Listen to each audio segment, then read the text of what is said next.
I did have the opportunity to go to Saudi Arabia several years ago, or about a year and a half, a little over a year and a half, well, just shy of 2 years. It was in October of last year, I guess. So we had the opportunity to go. It's kind of a long story on how we even got an invite. I'll go through that a little bit as we get down the line, but it was an absolute miraculous story. There's a lot of people that have tried to get into the site over the years, and it's really been extremely difficult. There's two reasons for that. One is that Saudi Arabia is a very closed country that had a zero tourist visa policy for decades. The only expats or people from other countries that lived there or worked there, etc., that could get in was for business reasons. So unless you had a business visa, there was no possibility of getting into even looking up the site. So the first explorers kind of from the west that went in back in the 80s did so by forging documents and going in illegally, ultimately getting arrested and harassed and all sorts of things. So that is some of the reason why in the modern world we don't know that much, or most people haven't really heard about the whole Sinai and Arabia concept. But just a brief introduction about myself. So, I'm going to reset here. Clicker no worky. So this is myself and my wife. My wife is here this evening. We have 2 kiddos. And basically have had a lot of fun over the years exploring the biblical lands, etc. We love traveling to Israel, Jordan, Egypt, Saudi Arabia, etc., looking at biblical tells and kind of soaking up the history, etc. So we've had a lot of fun over the years doing that. She was my travel partner for a lot of it. So of course, when we had kids, that made it a lot more difficult. But like John mentioned, interesting fact is that the first Feast of Tabernacles was actually at Mount Sinai. And so I think it's fitting for what you're celebrating here that we actually address the issue of Sinai, because this is where it all began. But the ultimate question is, where is Mount Sinai? And I think this, and for some people this might seem like an odd question. There we go. And it is not really an odd question. People don't really know. So in the academic community or in the archaeological community, there's literally 23 candidates for Mount Sinai spread all over the region. And so because of that, it's kind of a subject that nobody wants to get into. It's like, you know. But a lot of it has to do with people trying to wrestle the supernatural into a natural element. So what we read about in Scripture is a very supernatural event. What happened was kind of beyond what we can explain, right? Water parting, walls walls of water on either side, and Pharaoh's army getting drowned, and then there's the cloud, pillar of fire, and so over the years I've heard a lot of different people talk about what that could have been, what did that look like, etc. And so you have the naturalists who try to somehow figure out, well, it was maybe what's that mountain in Santorini, exploded in 1500, something like that. So maybe that was the clouds, and that caused a tsunami of some sort that hit Egypt and kind of flooded up, and that was, it happened at the same time of the Exodus. That sort of stuff, to try to explain away something that the Bible clearly points out is supernatural. So and that is the chief problem with this location. The only way the Israelites could have gotten to this location was by direct intervention of God. It's too far, it's too hard, and it's too dramatic to do it via natural forces. It just doesn't work. So if we're looking from a naturalistic standpoint and try to dumb down the miracles, this is the wrong site. This won't work. But if we are willing to engage with what Scripture says and teaches us and instructs us, we will look at this site seriously, because it has the elements that the Bible describes for the location. So first of all, we're just going to look at 2 locations. You see on the left side there in the peninsula is St. Catherine's. Basically, they call it the traditional site, but it really is a Byzantine-era site. Helena, Constantine's mother, labeled it as Sinai, and later there was a monastery built there that was associated with Sinai. And the mountain we're talking about is almost on the same latitude, but on the other side of the Gulf of Aqaba, known as Jabal Makla, or it's on the Jabal Luz range, but it's known as Jabal Makla. And this is the mountain that I'm proposing tonight that is Mount Sinai in Arabia. I know that people, they don't want to Listen, I was somewhat skeptical to begin with, but seeing it firsthand convinced me there is no better candidate out there, period. I mean, I've seen evidence on the other sites. This one's the best. But let's look at the biblical conditions for Sinai first before we get into just some of the stuff that we looked at. So number one, the Bible describes that this mountain, Mount Sinai, is outside of Egypt. So where is Egypt? Where did the territory extend? Some people argue that the peninsula is outside of Egypt, but technically it was still a territory of the Egyptians.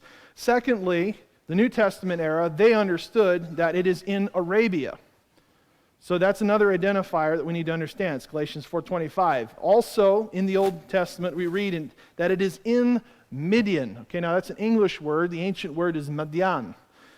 But it is in Midian, and that is said several times in the Bible as well.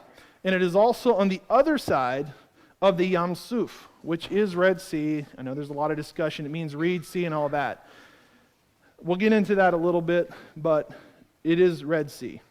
So first verse we're going to look at is Exodus 2:15. And let's just look at some of the nuance that the biblical account gives us. So when Pharaoh heard of it, he sought to kill Moses, but Moses fled from Pharaoh and stayed in the land of Midian.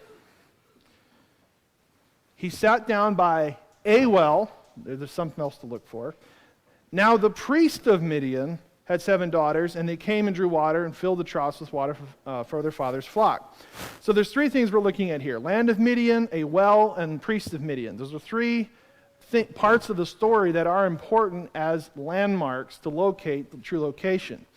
And that becomes very important here in a bit, because we're going to be talking about what some of the people in antiquity said about the location of the mountain. So for instance, Josephus, in Antiquities of the Jews, says this, that, and when he came to the city, Midian. Now here's an important distinction.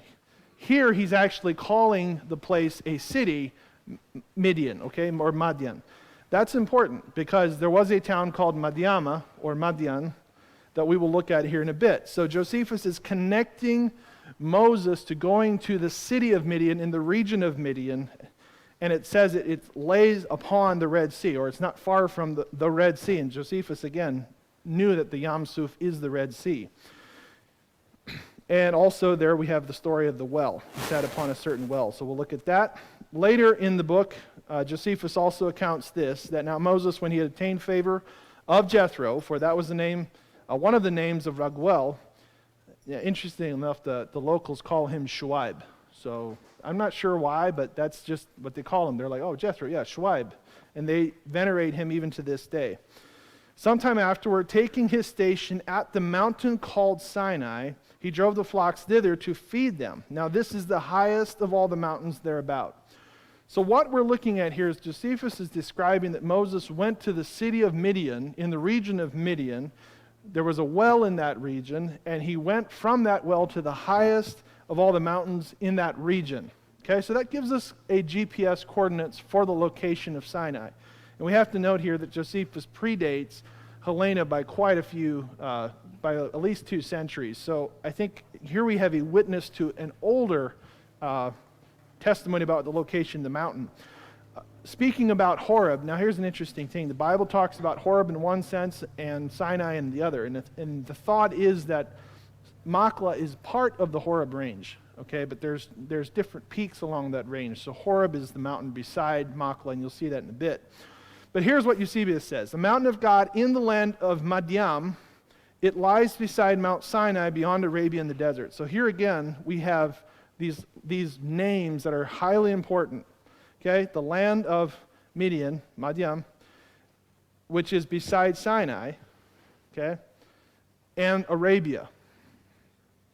Now, this shot I took from Al-Bad. It was up at the tombs, and we're going to see that shortly. But I was up looking down out across towards the mountains, so we're basically looking directly east from the tomb section. Below you see the palm trees, etc., from some of the outskirts of the town. It was an ancient oasis. And you can see in the distance the highest mountains in the region. So to the left you see the Aluz range, and to the right you see Makla. Makla is the peak that we're going to be focusing on this evening. Now, Philo kind of says the same thing as what Josephus says in saying that for having gone up into the highest mountain and most sacred mountain in that district in accordance with the divine commands, a mountain which is very difficult to access and very hard to ascend. Some modern scholars weigh in here. So Dr. Frank Moore Cross says the consensus is that ancient Midian was south of Eilat on the Saudi side. The notion that the mountain of God called Sinai and Horeb was located in what we now call the Sinai Peninsula has no older tradition supporting it than Byzantine times. Now the reason he says that again is because Helena is the one who went down and labeled it. But up to that point there was no existing tradition from a scholarly standpoint that would indicate that Sinai was anywhere but in Midian. Another one, Dr. Kirkslager, says that the Jewish tradition of locating Mount Sinai in northwestern Arabia near the city of Midian persisted long after competing Christian traditions of pilgrimage to the southern Sinai Peninsula developed. No other site identified with Mount Sinai in modern scholarship can claim to possess a tradition of such antiquity or of such indisputably Jewish origin. If one seeks the Mount Sinai of Jewish tradition, one will henceforth have to seek a mountain near Al-Bad, or the ancient city of Midian. So I think we established the basis. I think hopefully everybody's following that Midian is the key to understanding the location of Mount Sinai. So let's just look at some of the ancients. Arabia was one of these mileposts that we have to establish, and I'm just using a map from Herodotus, which is 450 BC. This is their understanding of Arabia. Arabia is on that side of the Yam Suf, or the Red Sea. Okay, so Arabia. Of course, it's way off from modern geography. This is a map by Dr. Glenn Fritz. Glenn is in tremendous research and has actually published probably the best academic level research on the location of Midian and the Mountain of God. And this is a map he made based on the research he did. He actually was in country on several occasions of the location of Midian. I don't know if you can see it too well, but basically he highlights Al-Bad. I can't see it from here. There's the mountain. Al-Bad I think is out. Let's see here, Wadi Taib. Oh, okay, south of there. So down in here is Al-Bad. The mountain we're talking about is right here. And then he has Midian. The northern part of Midian is right in this range and extends south.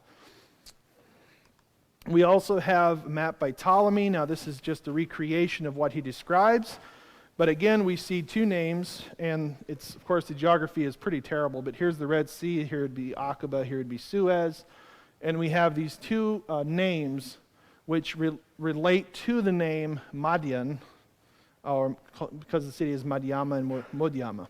Now, Eusebius also says that Madiam, or Midian, is a city that lies beyond Arabia to the south in the desert of the Saracens, east of the Red Sea. From this, they are called Midianites, and it is now called Midian.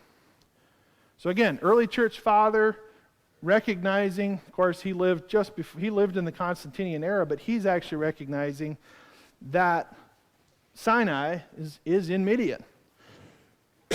Excuse me. So the next thing we're going to look at, I should stop there. Is there any questions in regard to this whole section, Midian, etc.? Any questions? Last night Joe was taking a bunch, so briefly open it up. Anybody? Perfect. All right, so next we're going to look at Yam Suf. Yam Suf is actually quite simple. Now there's been a lot of modern debate, and the reason that there's modern debate is because they're trying to get it to mean something that it originally wasn't meant or didn't mean.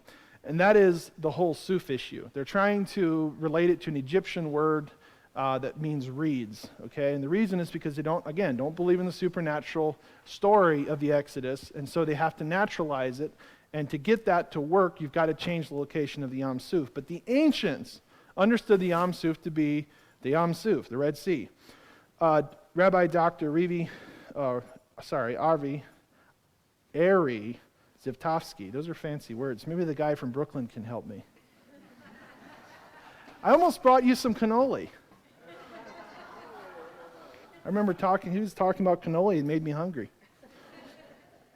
How is the Yam Suf understood in antiquity? The Septuagint, 2nd, 3rd century BCE, translated Yam Suf into the Greek I don't speak this language, so, all right. Erythrea thalassa, or Red Sea, that is neither end nor reed. And those are the arguments today that it means end or it means reed, right? Thus, 2,200 years ago, long before the Bible was translated into Old English, the Septuagint identified the Yam Suf the Israelites crossed at the Red Sea. Josephus, again, the account we just read, identifies the Yam Suf as the Red Sea as well. And this translation was carried over into the Latin when the 4th century Latin Vulgate was translated Yam Suf in Exodus 13:18 as Mara Rubrum. Sorry, I don't speak Latin. And in other places it translates to Yam Suf as Mara. Somebody help me. You read it, I guess. Both of which mean Red Sea. Okay, so at the end of the day, the ancients were talking about that. And the reason I know, because in the Bible, in 1 Kings 9:26, King Solomon also built ships in Etzion Geber, which is located near Elat, in the land of Edom, on the shore of the Yam Suf. So here in the Bible, Yam Suf is talking about this great lake, or sea, not really lake. This is the greater Yam Suf, but it has these two arms. And in Scripture, what I just read, Elat is located up here, and it's describing it on the shores of the Yam Suf. So in plain and simple terms, that's what we're talking about. We're talking something in this region. The people that try to drown the Pharaoh's army in 4 feet of water generally look at the Bitter Lakes region, but truly the miracle there is how do you drown Pharaoh's army in 4 feet of water? It just has never made sense to me. It just doesn't make sense. A wall of water, 3-foot wall of water on that side and that side.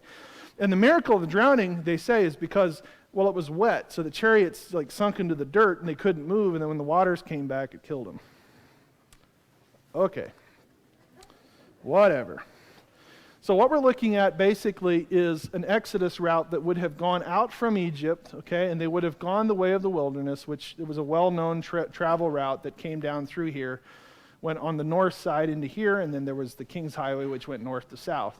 So it was a well-known road to go down here to get to Midian.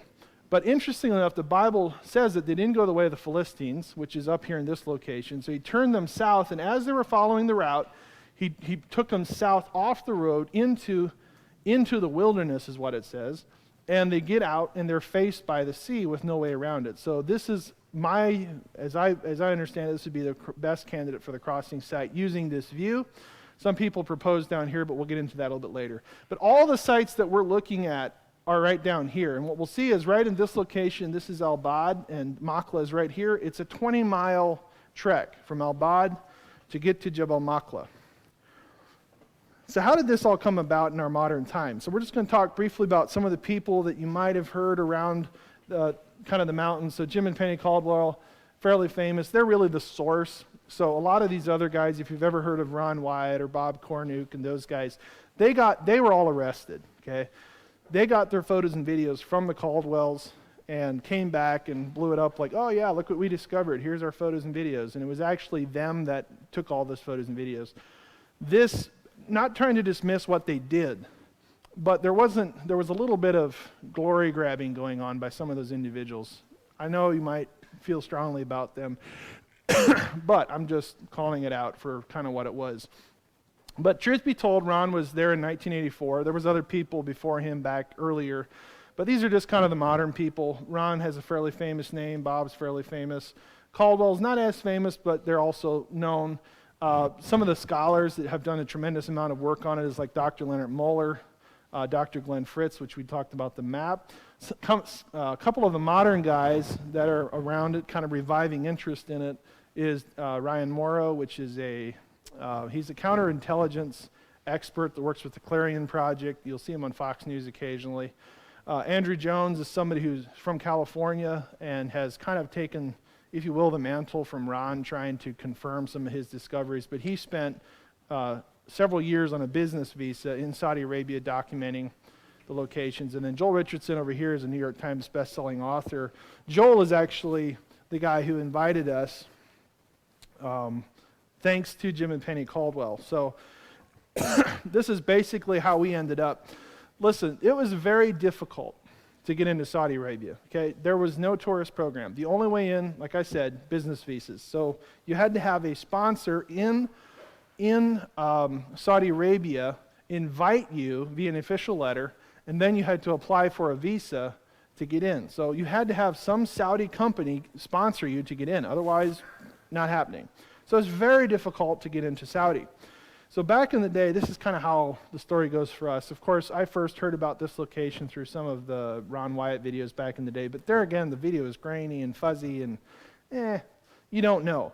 It was years later that I found out about Jim and Penny Caldwell, and I saw the research because they were the source for all the photos and videos. After seeing a lot more evidence from them, I realized really how magnificent this site was. And I actually reached out to them in 2013, and we had them at our church and gave a presentation back in 2014.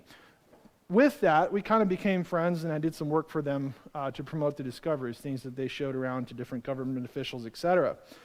Later, I had contacted Rhonda Sands of Living Passages in 2018. I actually had contacted her before then just to talk about some of the biblical sites. She runs a tour company, and she actually did the work to get this tour off the ground. And in 2018, I had used her to help us get down to Nuweiba Beach in Egypt, and with a guide that knows what he was doing to help us explain what was going on in the region, etc. And I also did a poster for the Caldwells that was given to members of the royal family that basically helped explain the evidence that the Caldwells had, the photos and stuff that they had, put it on a nice poster for them to see. Listen, we just want to make you aware of what you have. So there's this building over the years of working around the mountain. And ultimately we have to thank Rhonda, because what happened is Rhonda became very determined that she's going to figure out a way. So she literally called every tour company in Saudi Arabia that she could find the number for, and she found one that was willing to try. All right? Now, years had gone by, right? But she persisted, and what happened is this company was going to try to get us in on Hajj visas. So I don't know how many of you know what the Hajj is, basically the pilgrimage that the Muslims do. So we would have had to go in as Muslims. I wasn't, a little iffy. But here's the amazing thing. So we put our applications in, etc. We had to get vaccine certificates and all that stuff to get our visas. Literally the week that our Hajj visas would have been approved, King Salman, or MBS, announces a tourist visa program for Saudi Arabia. The first applications to get approved for that program were ours. So that fast, we went from Hajj visas to actually being able to get in via tourist visas, which is pretty cool. First visas go to the Christians, right? Anyway, we were invited to go on this trip basically by Joel through Jim and Penny. He'd actually contacted Jim and Penny and wanted them to join the trip. They declined. Jim has some health issues. But he basically told Joel, I have these friends who would love to go. Do you mind if they go along? And Joel was like, absolutely. So we got the call, and of course I had to, let's pray about it. Yes. So we were on. So this is the first legally organized Christian tour to enter and visit biblical sites in Saudi Arabia in modern history. So literally in the history that we know in the last century, there's been no Christian tourism. So we got to go, and this is the group of people did it. We had kind of a mixed group. Doctors, some lawyers, pastors, Bible scholars. It was a pretty good mix of people. So after this, I'm now going to get into the video clips of the sites and locations, and then we'll kind of talk about them before we get into it. So is there any questions of the material I just covered up to this point by anybody? No? Yes? Man, you're so quiet. You had all these stuff for Joe last night.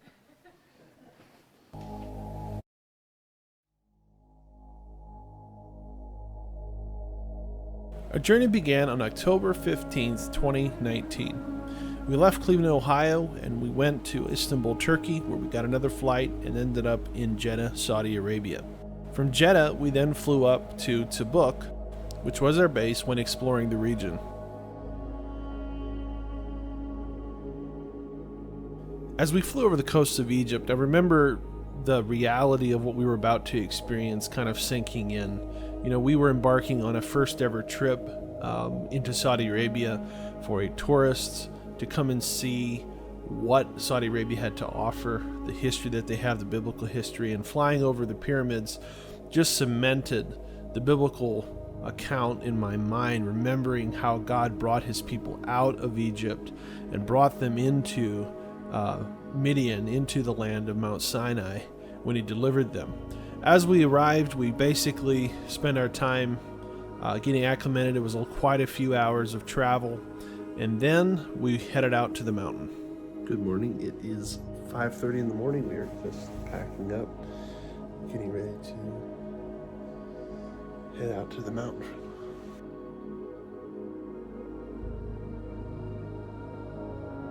In the morning, we ate our breakfast and we got into a bunch of different four-wheel drive vehicles for our drive out to the split rock of Rephidim.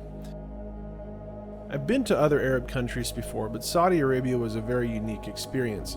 We'd been warned by people who lived there before about some things, and so we actually took precautions, including wiping our phones, etc., before we went, so there wouldn't be anything on there that could be potentially illegal or offensive while we were in country. But we left the hotel in the morning, and we got into four-wheel drives, and we drove out. I think there were 7 vehicles, and we drove out to the site, which was about a 45-minute drive from where we were located. And the drivers, for some reason, thought that we were on a safari excursion, and they wanted to just show off and constantly accelerate and swerve, and it was kind of a circus there for a while. But it was still awe-inspiring as we drove through the deserts of Arabia, and just it kind of cemented the reality that the children of Israel would have faced in that region. There is literally nothing there. There is no vegetation, nothing. How they would have survived in that wilderness was only a miracle.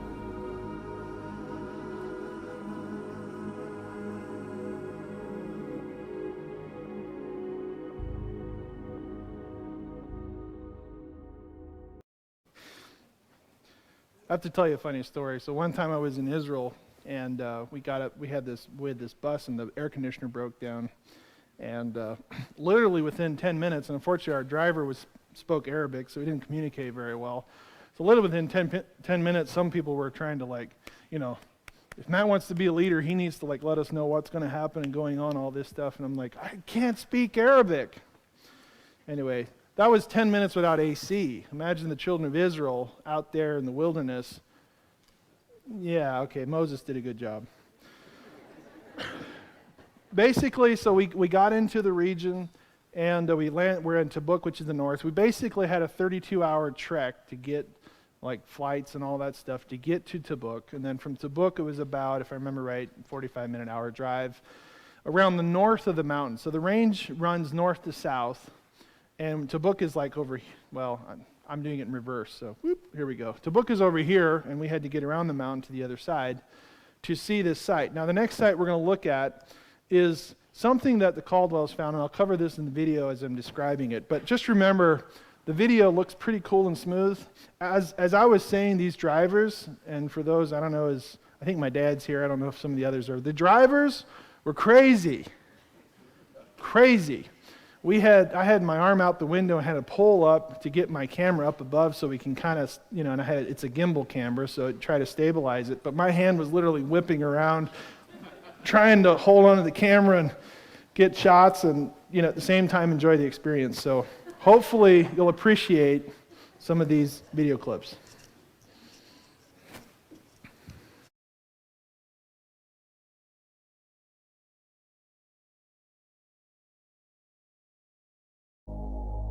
Now it says that the children of Israel from the crossing site traveled to a place known as Mara, and from there they went to Elim.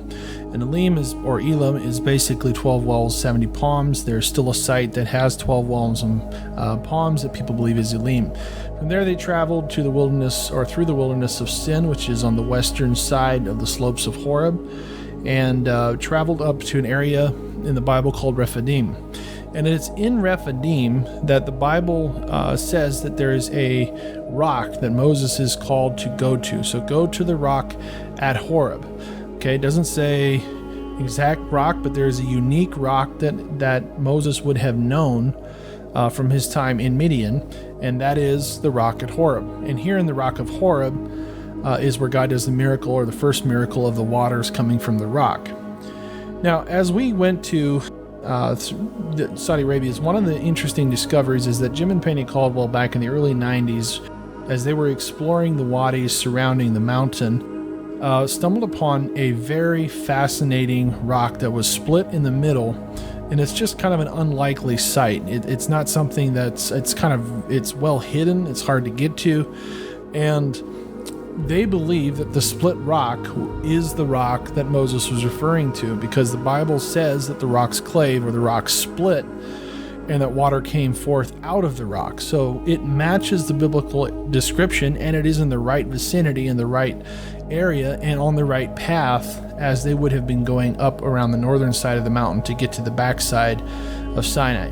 So we got to go to this site as well, and it truly was very magnificent. It's a lot bigger than what I realized. I had seen pictures and video, but it really is a huge rock.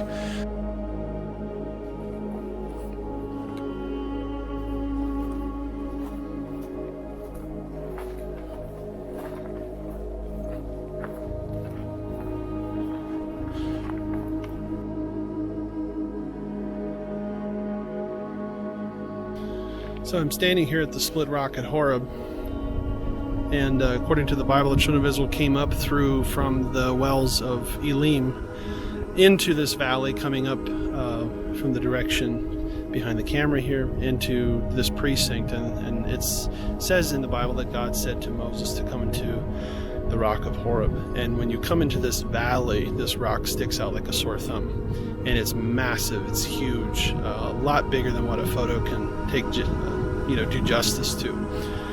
But it is incredible to see this firsthand. I've seen a lot of photos, a lot of evidence, but when you're here in person, you see the erosion, you see things that you just don't see in detail in a photo or video, and it's just to me undeniable that this is the correct location for that. So right behind me, I'm just going to turn the camera, right behind me you can see the valley. This is the valley that comes in from the east, kind of southeast. That direction is facing south, and then you come into the valley of the split rock, which is behind me.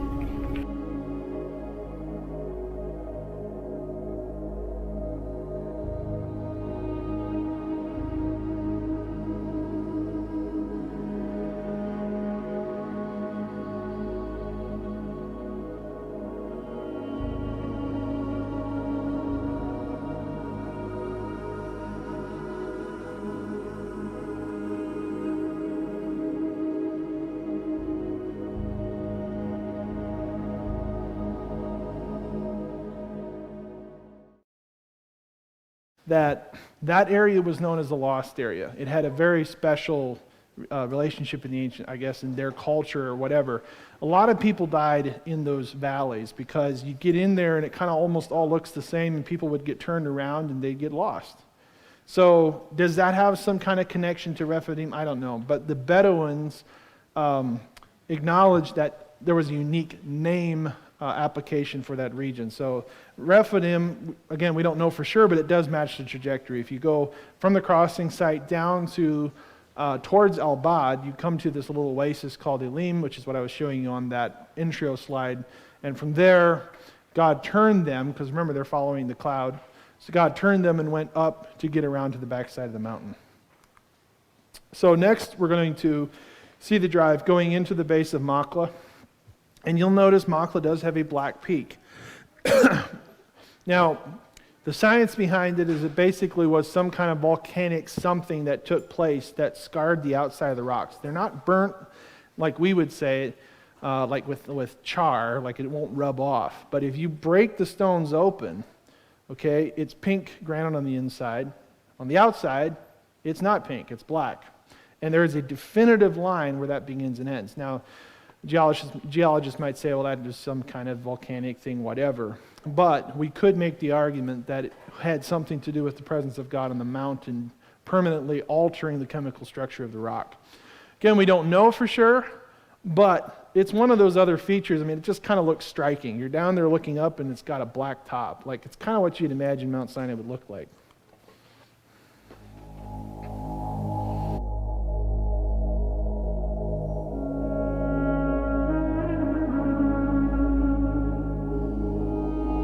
After leaving the region of the Split Rock, we traveled north and around the top of the mountain and got off-road onto a off-road route and traveled south into the regions of the east side of the Law's Range, eventually ending up down at Jebel Makla. Now, this region is fairly remote, and even though there are some Bedouins who have lived here for generations, there is very few people who make it here.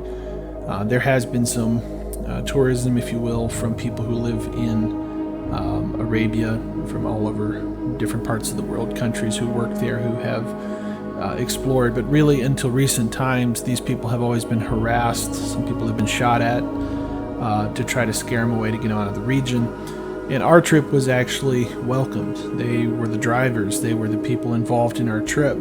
And so this was really an unprecedented time where they opened up gates for us. They opened up the sites to us, so there was no climbing under fences or walking over fences. Everything was legal. And I think that was an important part of making this trip a success. This was not trying to break our way into the evidence, I guess. This was legitimate, and they were the ones helping us discover the truths that they've had in their possession or in their protection for literally thousands of years.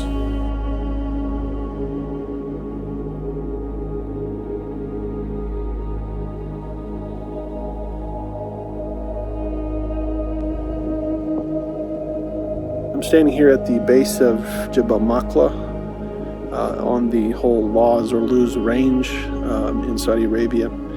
And behind me you see the valley with the altar in this direction. And also up the mountain you can see where it's thought perhaps Elijah's cave is at. And after spending a day here walking around looking at the different things around here, I'm more convinced than I ever was before. There's definitely something legitimate about this place.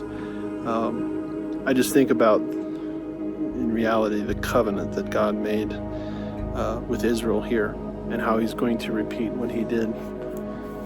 And I think it's just an absolute stunning place. It's an absolutely stunning location, absolutely magnificent.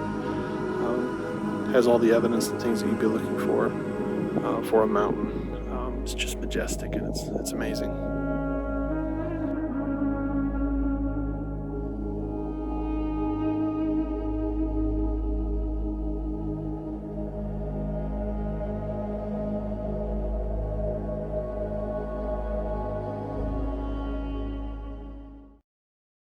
Yeah, we got there, and the Bedouins actually, we went and visited the next site we're looking at first, and then we went and they had did the traditional Bedouin thing, make tea for everybody and grill some bread, etc., which was pretty amazing because literally these people are the same people that we're shooting at, tourists and stuff, etc.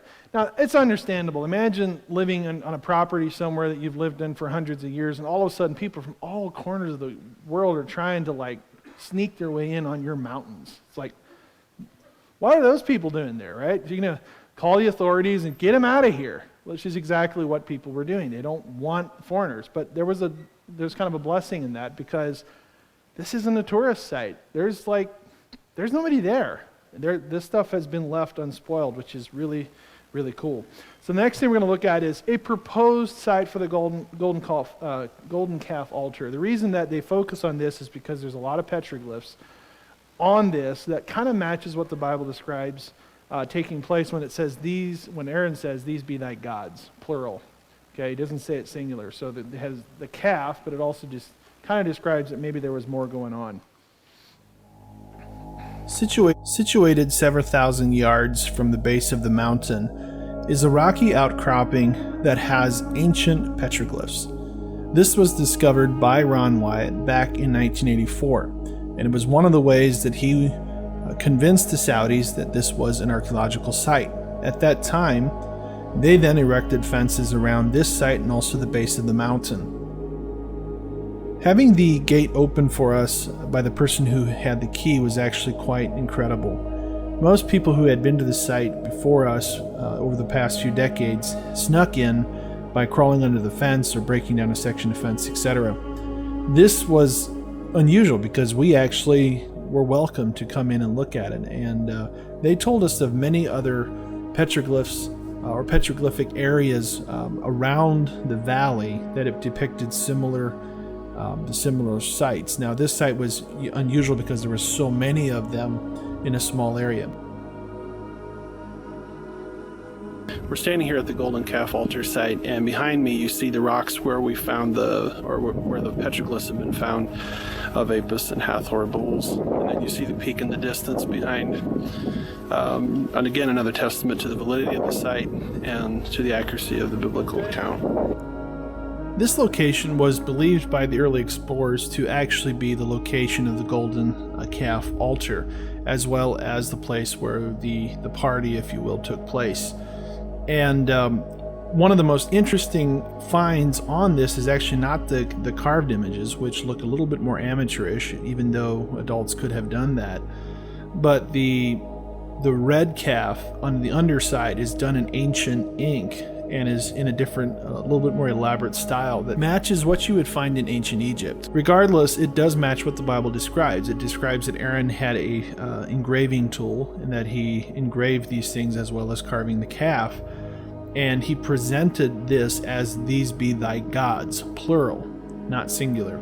So it does add validity to the story if this was the location of that incident.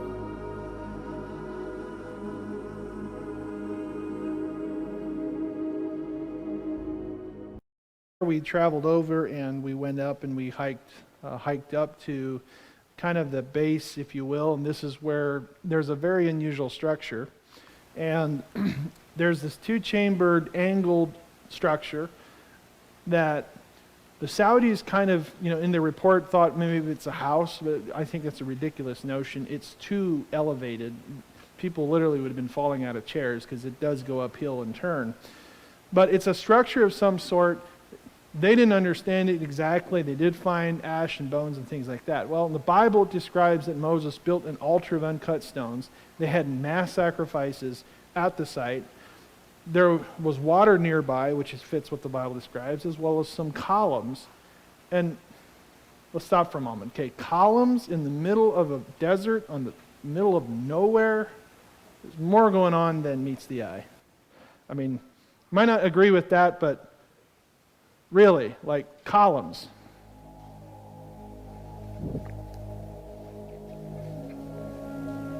The next thing that we saw was a structure that was quite interesting. We walked a ways up the mountain and came into an area that was basically at the base of the mountain, if you will. And from this area, you could see that there was an ancient spring or an ancient water source that flowed around this area, and right beside that, there was a structure with that is angled that has two chutes. And right beside that structure are marble column sections just laying out randomly.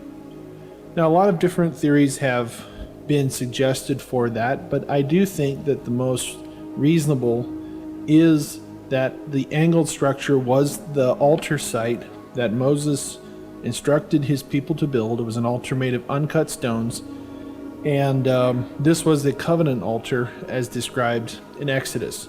And also it mentions that there were pillars set up, one for each of the 12 tribes, right beside that altar.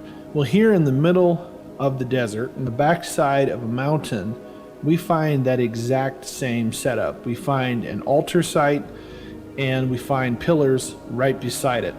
An archaeological excavation was conducted here by the Saudi government after 1984, and what they found was basically ash bones and things consistent that you would expect to find from a sacrificial site.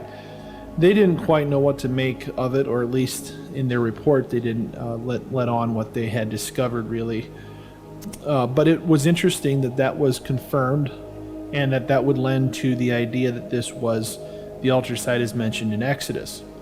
The other thing that's interesting is that these pillars were actually carved out of the top of the mountain, and that was discovered by an individual named Dr. Kim, who climbed up to a section on the mountain that looked like to be a marble quarry, and he found holes where these columns had been cut. So whatever happened here, it definitely is consistent with what the Bible says happened at the mountain, and this was the site, at least I believe this was the site where the covenant was made with God in Israel, where they sacrificed to the Lord, and it was a very precious thing to be there. And one of the things that was remarkable to me is we did have some Jewish individuals in the group, and the idea that representatives of Israel being there again after thousands of years, it's just something that was hard to put into words. It was a very moving moment. What Jim and Penny kind of thought about the whole angled structure is that basically it's an animal chute, because you had a lot of animals going up to being sacrificed. Now, I'm not an expert, but it's similar to what the chutes that you use today, slaughter chutes, etc., where you angle it because you don't want the animal to see what's going on ahead. So they would, bring the animals into the chute and then release them up and then slaughter them. So it could be, I don't know, again, we don't know definitively, but what's it doing there? What's it doing there? And then the marble columns. It just doesn't make any sense. Other than if what the Bible said, Matt, or basically what's inferred by Scripture, that these things had to do with the covenant ceremony.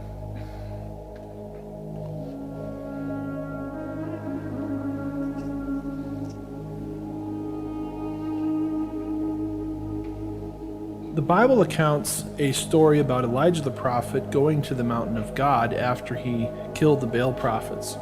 It says that he came down to Mount Sinai and he was wanting to hear from God, and eventually heard God's voice as a still small voice. But this took place in a cave that was located on the mountain, and we actually find a cave on this mountain up above the plateau or the base of the mountain where Israel would have gathered, and it is a very spectacular view from that cave. Several elected to climb up to the cave rather than seeing some of the other sites, and so we were lucky enough to get some video footage and pictures from that spot.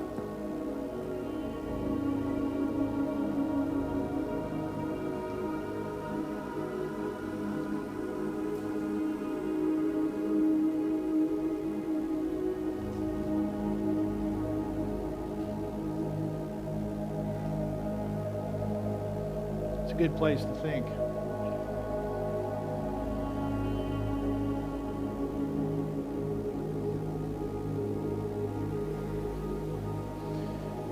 Now, the proper way of descending a mountain like this is to get down on your rear end and slide.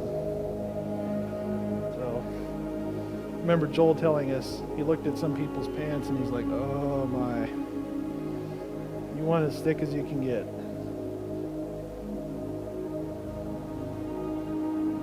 That doesn't look steep. I didn't climb it. I was actually out looking at the other sites. That's my dad and my cousin. But that is very steep. All right, so while they were doing that, I went with the bus out to the town of Al-Bad, which is where ancient Midian was located. We saw the ancient well that has a tradition going back thousands of years. And we also saw tombs that were Midianite tombs, and then had some Nabateans later came and faced them, which made it look pretty cool.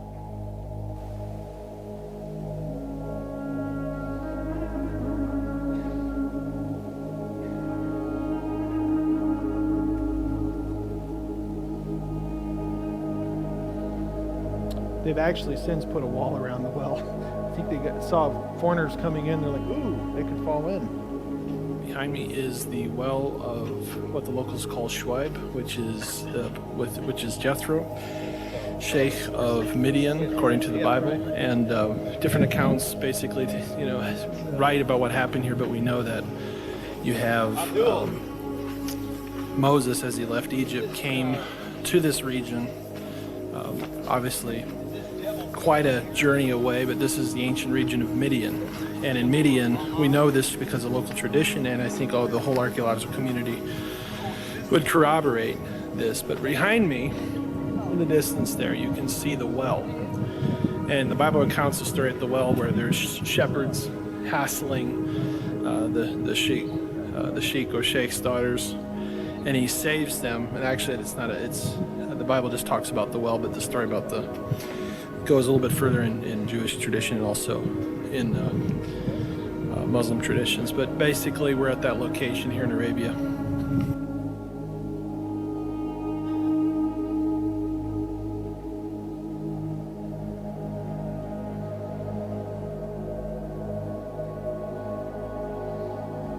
Might ask if there's water in it. There is not, but there could be. They would have to dig it out. But it was being used about 200 years ago was the last time it was being used.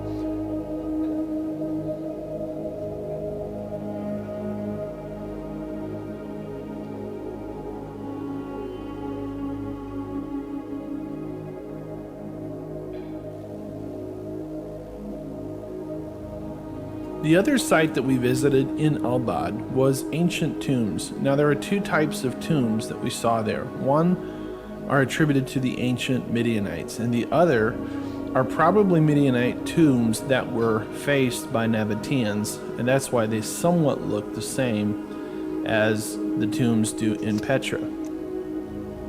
Even though I'm never that excited about visiting tombs, these were interesting to see because they are thousands of years old.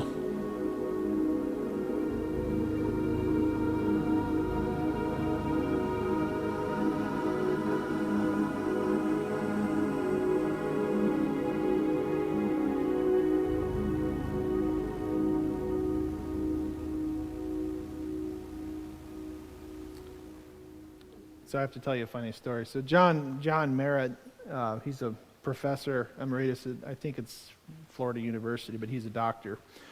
And he was the guy, as I was going up the steps, he was up there. He was pretty slow because a week before the trip he had a heart attack. And he's like, yeah, well, he's a doctor. He's okay. He doesn't have symptoms anymore. So he didn't have surgery or anything and just decided to go on the trip anyway. So I guess if you're a doctor, you can make up the rules, right? So here is another location called Magna. This is that other location. This is a local tradition, basically, or the Bedouin traditions, that Moses lived here during the exile for part of the time. So it's not far from Al-Bad. It's, I don't know, maybe a 10, 15-minute drive. But it's out by the Red Sea, or by the Gulf of Aqaba. And there's a nice well there, spring, etc., called the Spring of Moses. But again, local tradition has it. This is not, Quranic or biblical or anything. This is local Bedouins say, yeah, Moses lived here part of the time during the exile, but not during the Exodus. So it just goes to show that the traditions are actually extremely strong about Moses, and I'll talk a little bit more. We visited a town close to the Gulf of Aqaba and not that far from Al-Bad called Magna. Ancient tradition holds that this was also a place where Moses lived while in exile when he left Egypt and settled in the land of Midian. It was very interesting to see this site, and it would make sense why somebody would want to go there. It's a beautiful area, it has a beautiful spring, and it's named the Spring of Moses.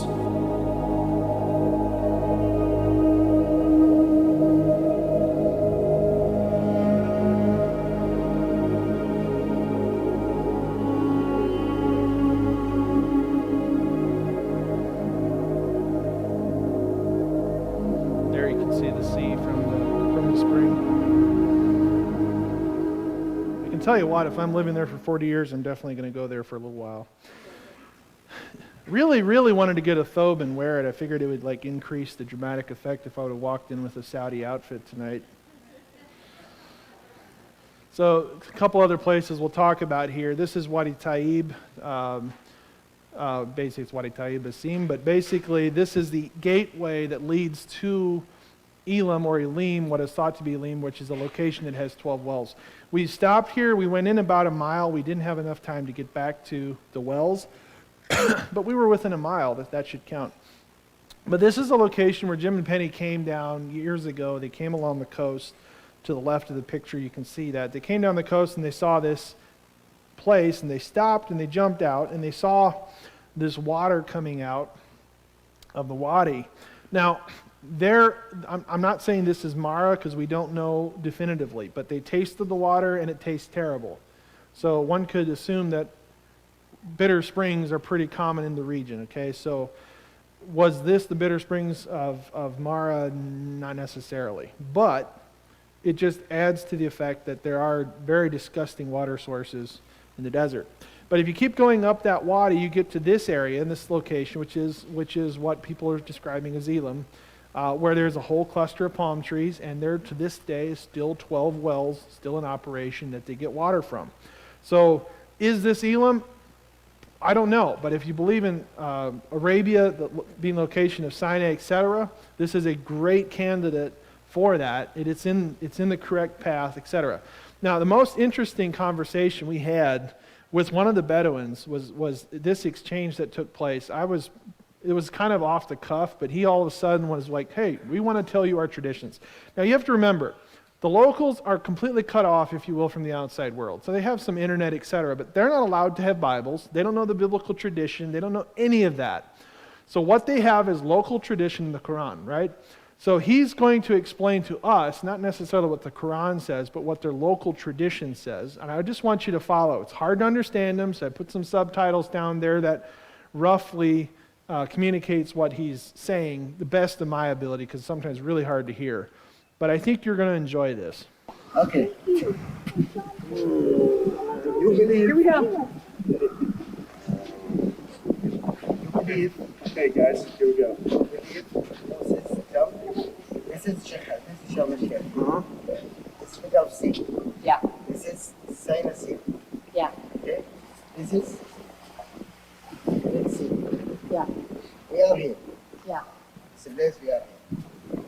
So, you think Moses come to this here? Notice there he says, you think, who's talking to somebody there. It's no way. Seven doors, yeah. Those mountains. God chose the good way. Short. It's like, you're dumb. So, see now, you have no mountain. Yeah. You have just one way from the Just- valley. Yeah. One way. So, Moses, I think he's come this way. Okay, this is Taba. Taba. Nueve. Nueva. This is Nueve. Okay. So, this is the gate of this valley. If someone in Dahab, they want to go to Egypt, to Cairo, go this way. Right. With this Or mountain. he can go around this way. Yeah. But the short things, this way. Right. Okay? I think they come this way. Nueva. Well, Yeah. and the sea slips like this. Here, in Sharm el-Sheikh, Yeah. do you remember the place played skip? It's like skip. It's in the sea. It's area. A French what? French plane. Yeah. She crashed here. Crash. French plane. Okay. Said the depth is 1 kilo. Talking about a plane being 3,200 feet deep at that southern tip. cannot work. Okay. But here, Sharm Okay. let's see here, the channel, like this, process. From Nueva. What's the name of the valley from Nueva? ايش اسم الوادي اللي قدام نويبع؟ هلا اللي قدامه من جهتنا في المسلمون. ما في وادي. ما في وفات؟ لا. There is a mountain.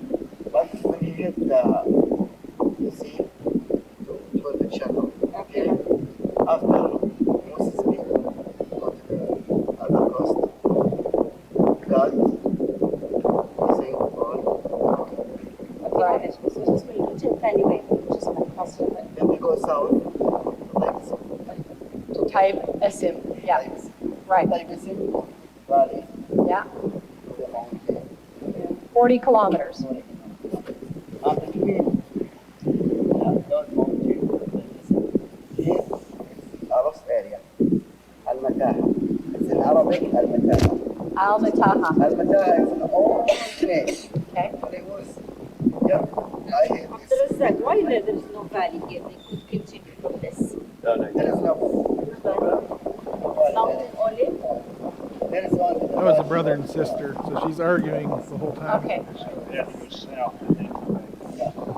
What's the name of it? That's where you That's okay. The guy on the right there is actually a Along the biblical coast? geography PhD, so he was pretty curious. Which is exactly the Al place Taha. we got off the main road to go to Refuge yesterday. Right. That's And exactly. we were in the lost area, literally. No, he dropped the pin with me, and it was exactly where we got off the road. Wow. We're supposed to see it together Where first. was the spring of Moses that we were at? Where? Moses, bring here. So next they do the Middle Eastern thing to do and butt in What and ask a happened was question. before he go to Egypt to bring the people. Oh, He stayed in years. And This area, Midian and Spring Moses and Magna, all this is area. It goes down like this. before that before, after he go to Egypt and have bring the people, he get this way to Mount.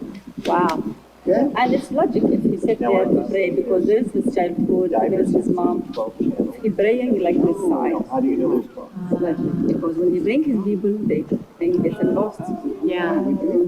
Stay in the Midian. God says Moses, Right. Did they stay in Midian when they come with Egypt? and will open. Did they? No. Yeah.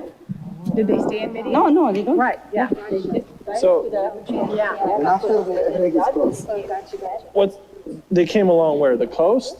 Along the coast, or did they go On inland? the coast here. Through the coast. I'm down to here. Down here to listen. On the I will coast. show you there.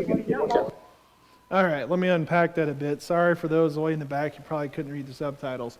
Basically, what he was describing is the same theory that a lot of the Western people came up with, and that is they left Egypt, came down to Nuweiba, crossed at Nuweiba because there is somewhat of a channel underneath. It only goes down, I believe it's 900 feet to 1,000 feet over a span of several miles. So it's gentle enough that you could cross there, but on either side of it, Gulf of Aqaba is almost 4,000 feet deep. So it's impossible to pass except for that spot. So he's corroborating that again. He doesn't know any of this material from the West. So it's not like, here, say this quickly and let's video you saying it so it's cool. So in other words, they have these local traditions. It's kind of hilarious because we got there and we're like, is there any, we're kind of sensitive about, is Moses, history? And they're like, yeah, of course Moses was here. Israel was here. They were kind of like, what do you mean? Of course it was. We know this for generations. I mean, this is nothing new.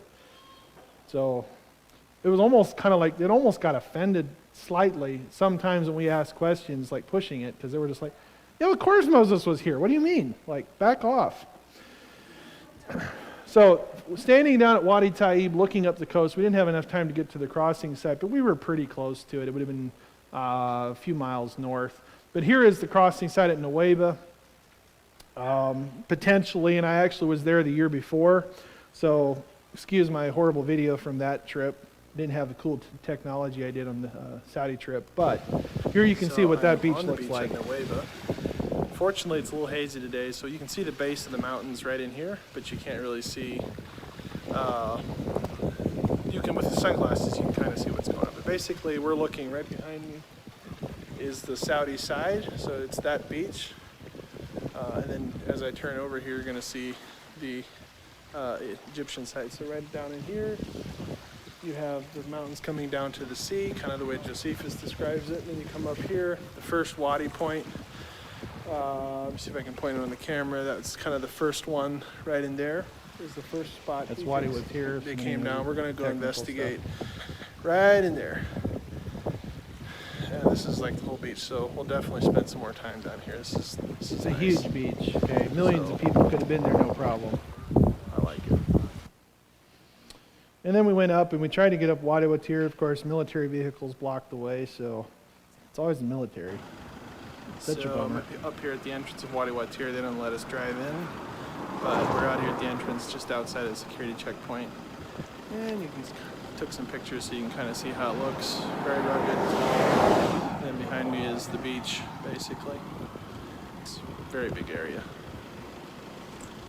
So again, another funny story about that trip. So there's some guys here that we were together on that one. We came down to the border crossing site and we crossed, and the one guy, we came in, this is kind of funny. We came in and he had a pair of binoculars. And boy, they see those binoculars and they're like, What is this? And the poor guy sat there for probably, Wayne, how long was it? Where are you? You're out here somewhere. Probably sat there for 10 minutes trying to just tell them that we're not spies. We're just trying to go down and, see the coast. And then on the way, our guide meets us the next day. We go down, and he laughs. We get to a checkpoint. He's like, watch this. This is a big deal. American tourists, they don't come down here. It's like, just wait. The colonel's going to come out and check you out because this is big deal. And so all of a sudden we get to this checkpoint, and boom, the private radio's in, et cetera, and he disappears. And sure enough, whoop, out comes the commander out in the checkpoint, looks in the van, looks at all of us, looks at our passports. And it's not that there was any legal issues. He was just curious. Who is this? This big Egyptian news. All right. So this is Nuweiba Beach. This is a panorama. You can see the mountains, which are very high on either side. The Wadi Watir comes through here. They either would have came into the region via this right here where the modern road comes in, or they could have come in through Watir. That's if this is a crossing site. I again think it is, and I think it's a great candidate. So the places that we did not visit, particularly was the whole Elam site, 12 wells. We were very close. We didn't get a chance. We didn't really go to the crossing site, even though we were south. There is a graveyard at Mount Sinai, or at the base of the mountain to the north, that matches, and they found these headstones and they found bones. They actually excavated the site. It is a graveyard where the Bible describes potentially the 3,000 that died that were buried at that location. There's also an ancient cedar bush that is between Laz and Makla that could have been. It's literally thousands of years old. It's a huge cedar bush. It could be the site where Moses, the burning bush. We don't know. Could be. It's interesting. There's also a menorah inscription that Dr. Kim found in the area, which proves that there were Jewish people in the region. Of course, they don't really release that location because they're afraid people are going to destroy it, because the Saudis are not really that excited about letting the world know that they have a Jewish site in their hands. The other thing is that there is a plateau above the cave that some people say is the Elder Plateau, which is basically where the 70 elders of Israel went up with Moses into the mountains, sat there and communed. So that is some of the things that we didn't cover in this trip. Hopefully in a subsequent trip we'll do that. One thing I was told by somebody who is from there or lives there about the graveyards, the first time that he went into the region, he's been at the site several times, that the locals questioned him out. Now, he's fluent in Arabic, so he can communicate, but that the locals wondered if he's there for the gold. Because they're like, are you here for the gold? And he's like, what do you mean, the gold? No, I'm not here for the gold. Like, are you sure? Like, yeah, what gold? I guess the story goes that during the excavation of the tombs of the 3,000 that they found a lot of gold and jewels and things like that in that cemetery. So, I don't know. It seems like the Saudis, they of course know what they have. They know what the location is, that the local traditions are strong, that they call it Mount of Moses, okay? Jabal Musa, just as kind of the slang word for the mountain of Moses. But they don't necessarily want Israel to find out what they have, because they're afraid to a degree that Jewish people would find or really come to know the evidence they'd have that they might have an invasion on their hands. So it's not like they're that excited about letting the world know about it. But if you're looking at resources, here's some resources you can look at. So the Doubting Thomas Research Foundation is a really good resource. That is Ryan Morrow's website. Ryan has done a great job of pulling a lot of resources, more than what I talked about tonight, where you can look at that and look at his stuff. Split Rock Research Foundation is Jim and Penny's foundation, where you can look at the evidence that they have. They have a lot of stuff. There's a book, if you want more information. Joel Richardson wrote a book, Sinai in Arabia, that is exceptional to get just an entry-level look at basically looking at the site from a more scholarly standpoint. There's also the Base Institute, which is Bob Cornuke's thing.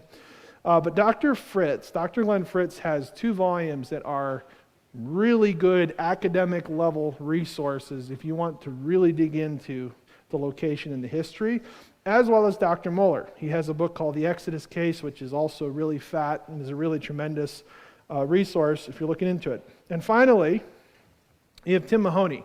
Now, how many of you have watched any of the Patterns of Evidence videos? Some of you have. Some of you have not. Highly recommend it. Tim Mahoney actually traveled with Jim and Penny Caldwell in 2003 to Saudi Arabia. They actually got arrested on that trip, and it scared Tim to no end. He was like, I'm never going back unless it's completely safe and all that. So he relied on other people going in to get some videos and stuff to finish the film that he wanted to make. Originally, it was going to be one film, and he turned it into a series, and then he was kind of finally getting along with it, and then coronavirus happened. So we're still waiting for the final set to come out, which is going to be speaking about Sinai. But up to this point, he gives a tremendously good in-depth argument for the different things that we kind of discussed tonight as well. And finally, you have Andrew Jones. Andrew Jones is an amazing guy, spent more time in that region than anybody else. His website is Discovered Sinai. He has fantastic drone footage of the different sites if you're interested in that sort of thing. So other than that, that's it for what I have. Now I will open it up for some questions if people have some questions. If there's no questions, then we're done. When Moses went into exile after he killed the Yep. Moses, and Jethro, his father-in-law, Mm-hmm. why did their ancestors, Jethro, that actually traveled when Joseph was taken by his brothers, The Midianites. Midianites, and it mentions in chapter 20, Yep. 7 of Genesis about those called Midianites, but also called Ishmaelites. Mm-hmm. So what Well, Ishmael, isn't that the area Yep. that Ishmael went into? Yeah, so Midian was one of the sons of Ishmael. And so part of his descendants settled in kind of a region. There's 12 other, I forget the names of all of them, but I know Midian was one of the sons. And you have to remember, Israel in those days was kind of the land bridge between Egypt, the ancient superpower, and Anatolia to the north, which, it could have been the Assyrians, the Babylonians, or, before that, Persians, there's the Akkadians, or the Sumerians. But there was always that north-south kingdom presence, and so trade always went down through Israel. That's why Israel had tremendous resources, is because they could charge tariffs for access, like Solomon's, how he got all his wealth, was by charging tariffs, etc., for goods traveling north and south through Israel. So the same kind of Midianite traders moving up and down, moving goods from Egypt and up into Anatolia. Eeny, meeny, miny, mo. Would you just repeat the question for the benefit of the video? Oh, yeah, sure. That question was basically asking about the Midianite traders who did Joseph. Sorry. I just wanted to ask if the Ron White, was he the man that what he discovered the Noah's Ark? Yeah, you're talking about the Drippener site up in Turkey. He didn't discover that, so that was a film, or that was a picture that an army captain took that was in Time magazine. Ron saw the picture and was like, he's going to explore it a little bit more. But yeah, that is the same Ron. Yep. Did the Bedouins say anything about the column the Saudis removed from the other side, from their side of the Red Sea? The columns, no. I want to say they asked them about it. From what I understand, they dumped it in the water, or the government confiscated it. But no, they had no recollection of that. I didn't even talk about the columns, but yeah, there's the Phoenician columns that was in the way beside. Yep. I touched it. Does that count? Any other questions? Silent group. Curious, what kind of distance was it from the marble quarry to where the columns were? Would have been a good hike. It's a saddle. Okay, so where the quarry is at is a saddle that goes up the same valley. So if you just keep going up that valley, you eventually get to a saddle that goes to the peak to the right and the mountain to the left. And up in that saddle is where this marble vein is at. Distance-wise, I would have to guess. I would say probably half a mile. Something like that. But of course, climbing. You could see it, but it was a huge effort to cut them things out and bring them down. It was like, it's very desperate. Yeah. It's like, some people have put forth that maybe it was Solomon trying to build a monument at the location of where the Exodus happened. That's why the columns are there. There's not enough marble for that to make sense, but there is approximate. I mean, back when they first discovered it, there was a few more column sections, and there was 12 columns, as I understand it, back in the early 90s. Now I think there's like 9 columns, but there was 12 in that time, which matches with the biblical number. Any other questions?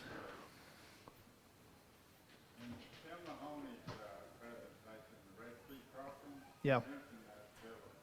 Yeah. Yep. Yeah, it's a claim that Ron made. Unfortunately, he's got no photographic evidence, etc., for what happened. So what happened is he got arrested, and then he, in desperation of trying to prove he's not an Israeli spy, because he did illegally cross into the country, was trying to show him these sites to show him that he's just, hey, look at what you got. So they went out to the beach, and while they were on the beach, he saw this other column that still had the inscriptions. The problem is, nobody else has ever seen it. So it's his word, there's no photographic evidence, etc., but it's his word against everyone else, which it could be, absolutely could be. He was thoroughly convinced because he went back several occasions to Nueva, used as big a lenses as he could find to try to zoom in to find the location. But nobody else has ever seen that thing. So, and the columns people are asking about, it's Phoenician columns. I could actually show you a picture if you want to see it. It's like a Phoenician style column. They found one on the side, kind of random, boom, column on the Nueva side and boom, column on the other side. So his theory was that Solomon put them there as a reminder, and supposedly some of the inscriptions on the other side alluded to that. Any other questions while I hunt for this?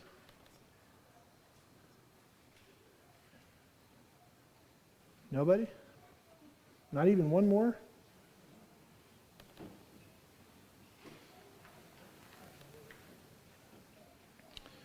Here we go. See if it shows up there. You see that? So this is actually a pretty big column. So the pictures I had looked at, I was like, you get there and this is like, whoa, this is huge. So the story goes back after the war, the Israelis actually controlled the region. So when Ron first went into the region, he saw this column just laying there, pointed it out to the Israelis, who then propped it up and cemented it in, and it's still there to this day.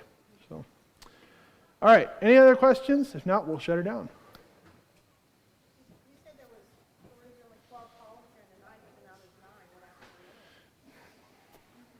Nobody knows. Probably just local Bedouins doing stuff. They have moved them. So from where they originally were, they kind of rolled them over so they can get their vehicles in. So, yeah, we don't know.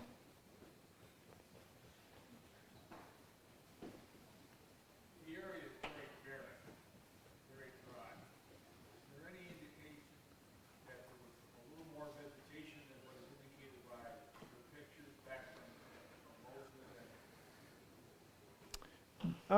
people came across and Yep. they had 3 or 4 million sheep and goats and camels. They had to eat something and they couldn't eat sand. So was there any evidence or indication that it was more fertile than it looks like it is now? Probably a smidge. I mean, of course nobody knows because we can't really go back and look, but they estimate that the region was a few degrees cooler and that it would have been a little bit wetter, but it's just speculation. So, I mean, it was a wilderness and it was a desert. There was a reason that like Midian was an oasis town and Elam was an oasis, and they ran out of water very quickly. So it was still, you get the sense from the Bible, you're still talking about a very arid land. As far as what the animals ate, I don't know. There is, maybe they ate manna, who knows. They probably had fun with that. So, you know, the cookbook, manna waffles, manicotti, manna cereal. Pretty sure they got sick of it. About how far is it from Lake Goshen, Egypt, to Boy, I have to go with memory here. I want to say, boy, I should probably just look that up because I don't want to make a wrong statement there. because I'm being videoed. I want to say it's 300-ish miles, but let me look here.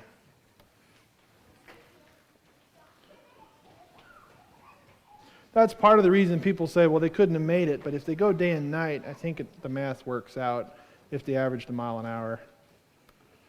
Yeah, I don't think I can pull it up. I want to say it's 300-something-ish miles, but yeah, it was a good trek. But they were following, existing roads until they got off the beaten path to go down to the beach. So.